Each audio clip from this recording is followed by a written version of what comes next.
Hi, students. Welcome back to the Caregiving program. Our next section is Ethics in Caregiving.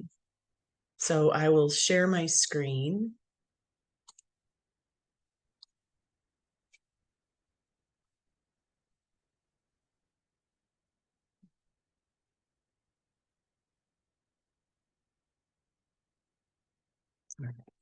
So being an ethical caregiver just means that we ensure that the person that we are caring for is treated with respect, dignity, and compassion by always prioritizing their well-being and safety, by respecting their rights and autonomy to make informed decisions as best as we can, and then ensuring that they are treated fairly, equally, without bias or discrimination, that we ourselves are truthful and honest, and that we do everything we can to maintain the person that we are caring for's privacy and confidentiality.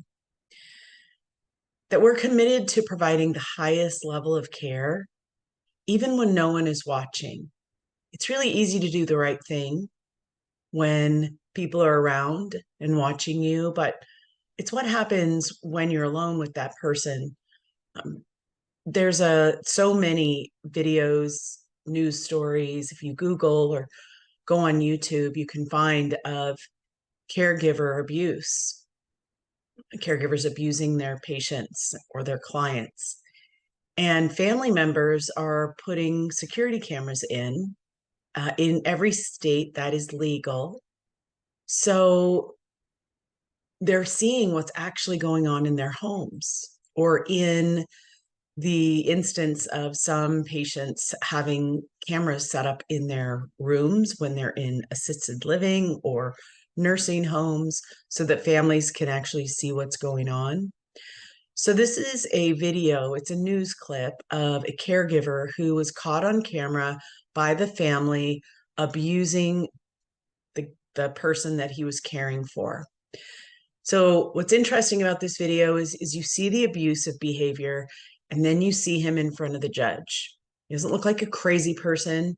He looks like a regular guy. I want you to notice that this is different from the gentleman in our last segment who pushed his wife on the bed because he had gotten to his breaking point. He pushed, he realized, and he stepped back. This is something completely different.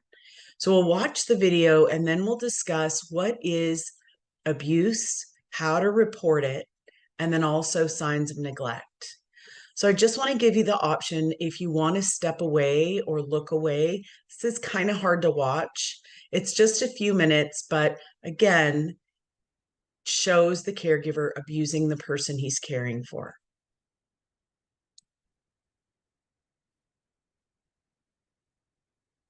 And now an update on a disturbing case of elder abuse.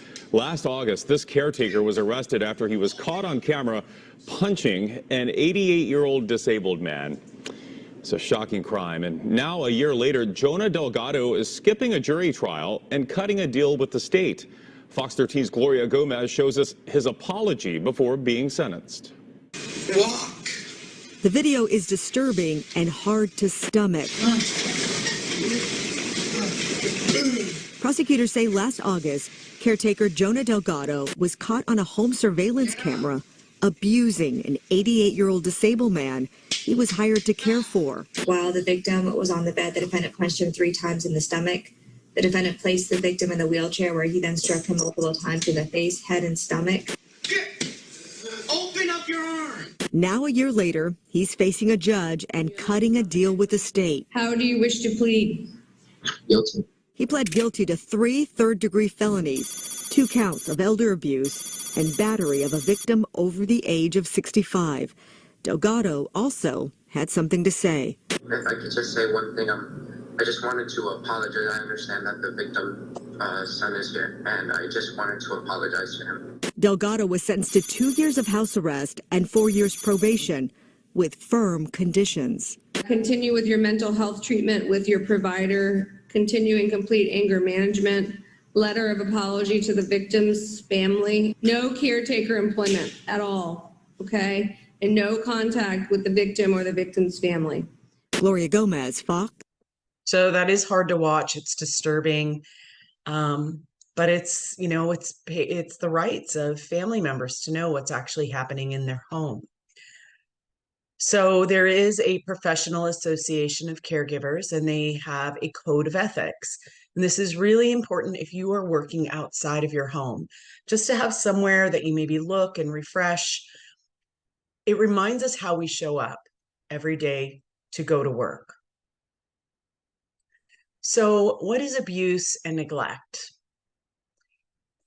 Abuse and neglect is when someone hurts or mistreats another person. We need to know the signs as caregivers.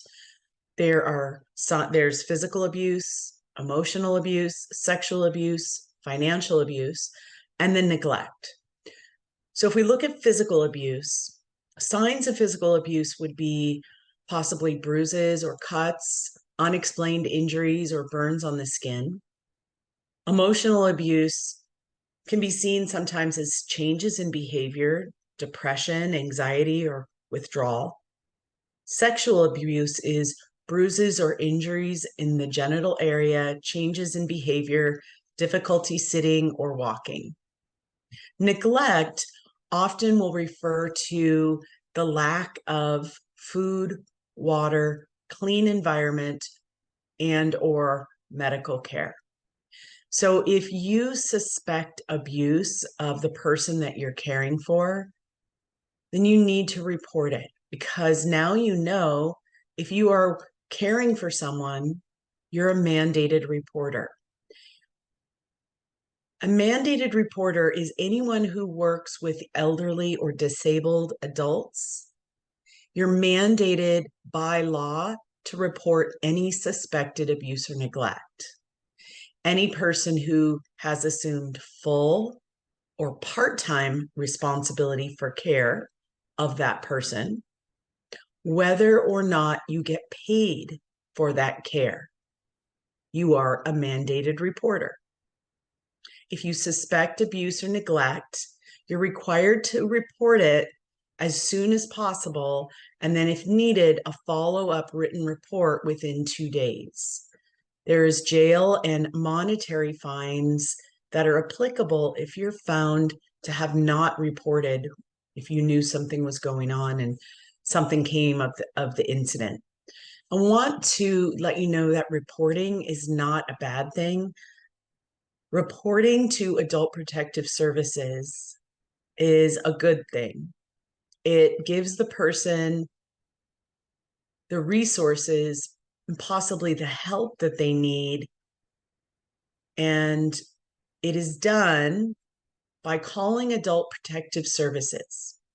So if you were a caregiver, let's say, and you walked into a situation, you were working with someone, and they had bruises on their face, or in places of their body where it wasn't just that they walked into a piece of furniture and bumped their arm. It's in places that are suspect, and perhaps you suspect that the family is abusing them or someone is abusing them. You don't have to go out and investigate to see who's doing it, why is it happening. All you need to do is look at the signs, and if as a reasonable person you suspect that abuse is happening, you call Adult Protective Services. It is confidential in that when you call and you let them know who you are and what you're calling about, they don't share your name or your information with the person that you're calling about. All right, when you do call, you give the operator the zip code of the person you're calling about so that they can get the appropriate services for them. If the person you're caring for is in immediate life-threatening danger, please call 911.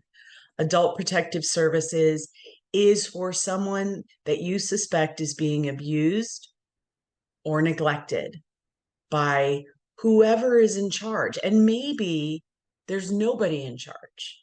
Had this happen where I've gone into situations where, Elderly people often, they live alone and they don't have anyone. There's no family, there are no friends. And you look at their environment, whether it's a lack of food, um, a lack of the ability to take care of themselves, all of those things are cause for reporting to Adult Protective Services. Again, it's a good thing. Don't look at it as something that's negative. So we're going to talk about Gerald. Gerald is 73. He had a stroke, which left him unable to care for himself. His son offered to have Gerald move in with him and his family. But Gerald's son and daughter-in-law worked all day and were busy with their kids in the evening. Gerald hated being a burden on them, so he tried to take care of himself. One day, Gerald's friend Carmen came to visit. She was surprised to see food stains on his clothes and sores on his heels. His room smelled like urine, too. Gerald seemed depressed and withdrawn, not at all like the jolly, witty friend she'd known for years. Carmen worried that Gerald's family was neglecting him. And so usually with this story, I break up our class into groups and they talk about what is actually happening here. And it's interesting because every class, people kind of say the same things. Some people right away say, yes, I'm going to call Adult Protective Services.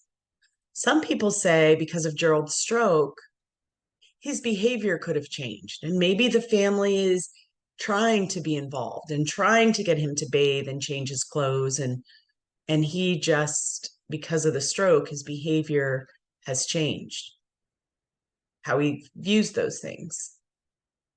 So there's different ways to look at it. But again, as a reasonable person, you want to look out for Gerald. And perhaps the family is overwhelmed. Perhaps there's some mental health intervention that needs to happen. So calling Adult Protective Services gets Gerald the help that he needs. And the family. There's lots of resources in your student handbook on Canvas that you can always look back at. And then we want to talk about HIPPA. HIPAA is the Health Insurance Portability and Accountability Act. It is a federal law as of 1996, and it protects sensitive patient health information. So it protects that without the patient's consent of it being discussed or disclosed to other people. I think what that really breaks down to for us, we want to make sure that we're keeping patients' information private. And I use patient and client interchangeably.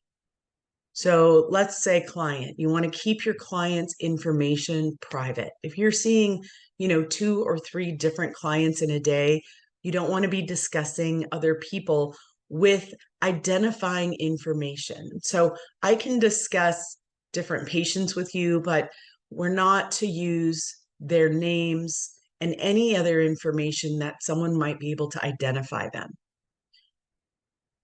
Don't take pictures of the people that you're caring for and post it on social media without their consent. We don't want to do that. Knowingly violating HIPAA can lead to fines up to $50,000 and imprisonment up to a year. All right.